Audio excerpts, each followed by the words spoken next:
Ukraine had its own architects. And in fact, the most important of them was a man named Ivan Barsky.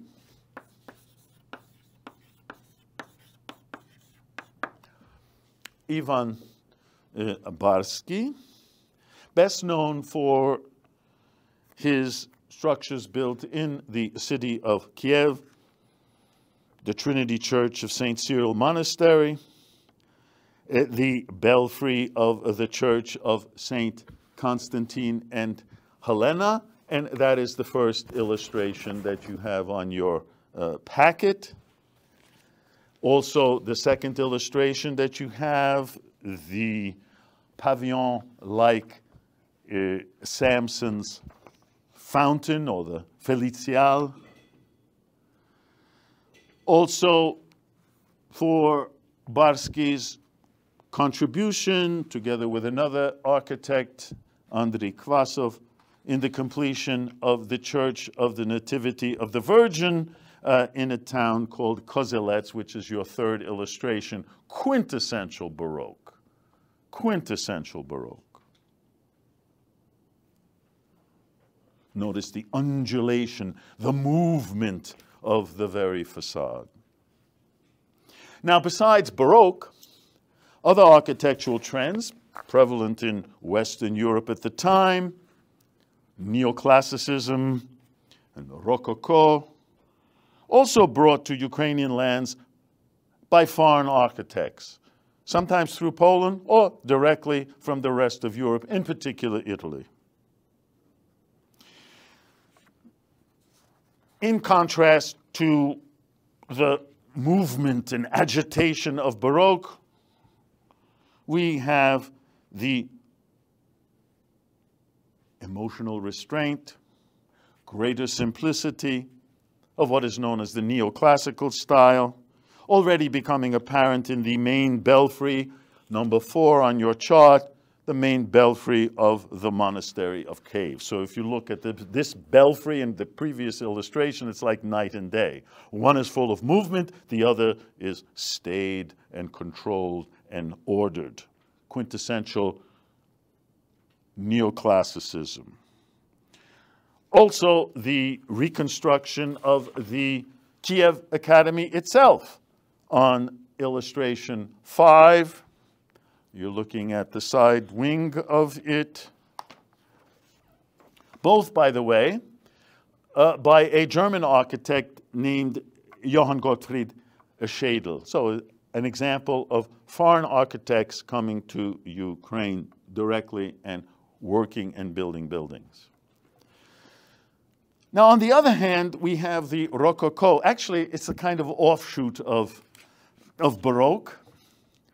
And in that sense, it carried on the trend of elaborate decorative elements, but this time, much finer lines, creating a sense of lightness and delicacy.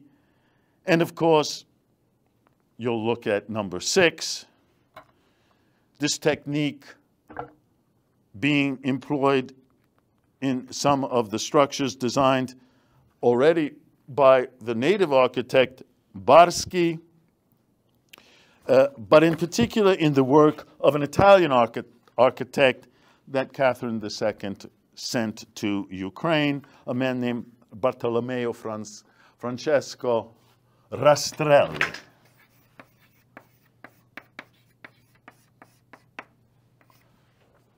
Rastrelli. He was actually the most outstanding purveyor of the Rococo style in architecture.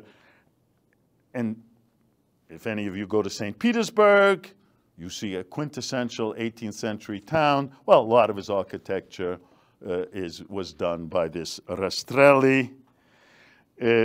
Also brought the Rococo to Kiev in the Imperial Mariinsky Palace in Kiev, and then again in this exquisite splash of gold and azure in the Church of St. Andrew in Kiev.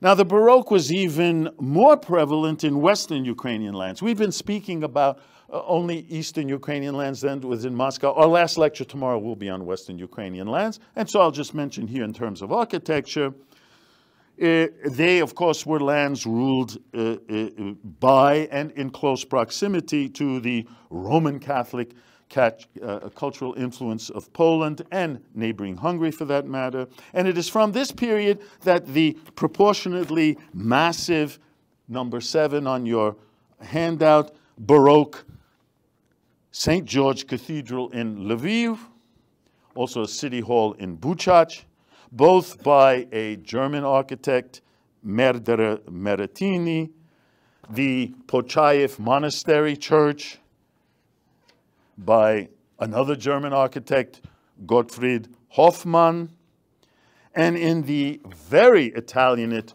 Dominican Church by Martin Urbanek. You can almost not tell whether you're in Italy or in Western Ukraine when we look at this Dominican church in Lviv.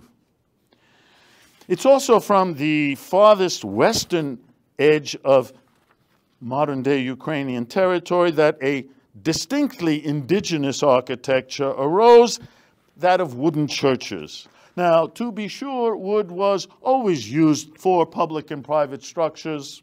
Going back to Kievan times, most of Kiev was in fact made out of wood. But in the Carpathian Mountain region of far western Ukraine, obviously wood was particularly abundant, so that the 18th century witnessed the construction of numerous wooden churches.